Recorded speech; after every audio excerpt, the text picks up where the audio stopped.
Hi, I'm Trinity, and I just rewatched a video I did about 10 months ago on love and relationships, and I've changed my viewpoint a lot. Apparently I'm turning into this turfy prude.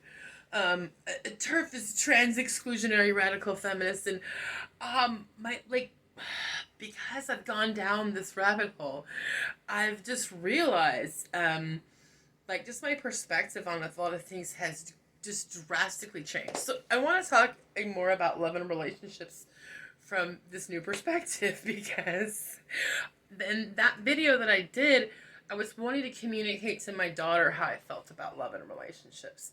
And so obviously, in that old video of mine, I'm like really jaded and cynical. I've been really hurt in a lot of toxic relationships.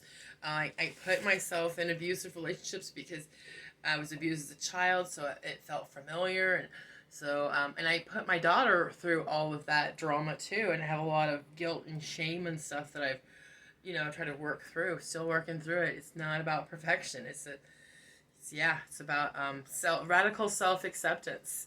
So, what I want to say to my daughter about superficial relationships is that I don't necessarily agree with what I said before. That having, especially just a lot of promiscuity and casual sex, no. Maybe, daughter, maybe you don't have to try to break my record like I took the challenge to break my mother's record. You know, maybe extreme promiscuity is not the answer, not going to get you to the love that you know that you want and you deserve. So I'm sorry that I was such a bad example in that regard. And so I want to make amends for that. I want to tell my daughter, it's not right to use people and take advantage of people. That's not okay. We're not. Love is not a game where we use each other as toys. That's not appropriate. And I'm sorry that was probably the example that I gave. I was a horrible role model, and I'm trying to change. So yeah, I talked before about how I it wasn't that I didn't feel that I was capable of having a deeper connection, that I was just sort of satisfied as it being superficial and casual, and I've changed that. I think that um, I'm really happy in my relationship, and I found somebody that who is safe, but I also feel more of a sense of safety because I've done work to heal my trauma. It's like I'm not. It's not just because he's just a safe person. I mean, that's true, but also I'm in a place where I'm more capable of opening up and feeling more comfortable and having more intimacy, more romantic intimacy, and not just sex, not just a sexual exchange. It's like, I guess, I don't know.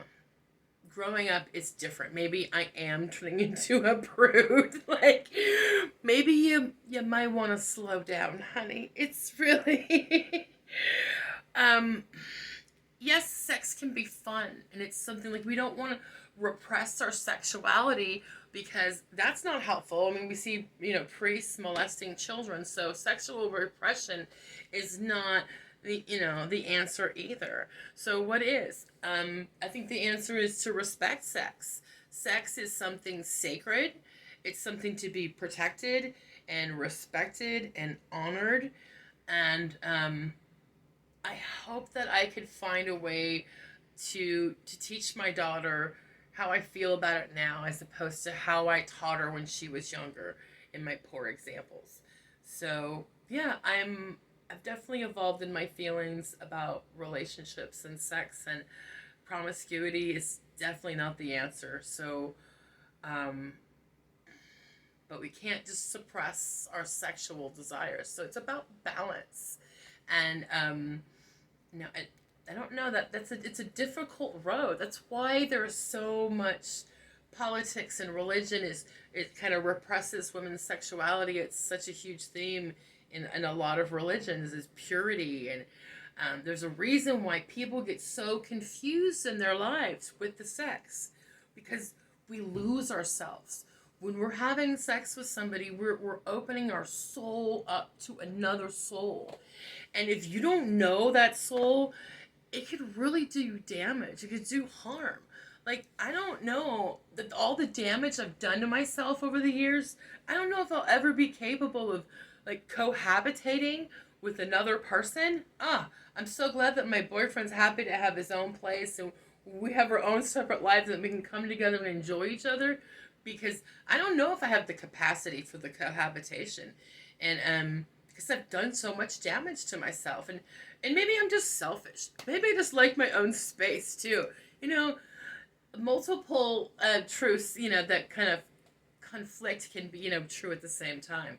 Um, but I'm definitely working to be a little bit healthier and healing myself, and I hope that helps the conversation.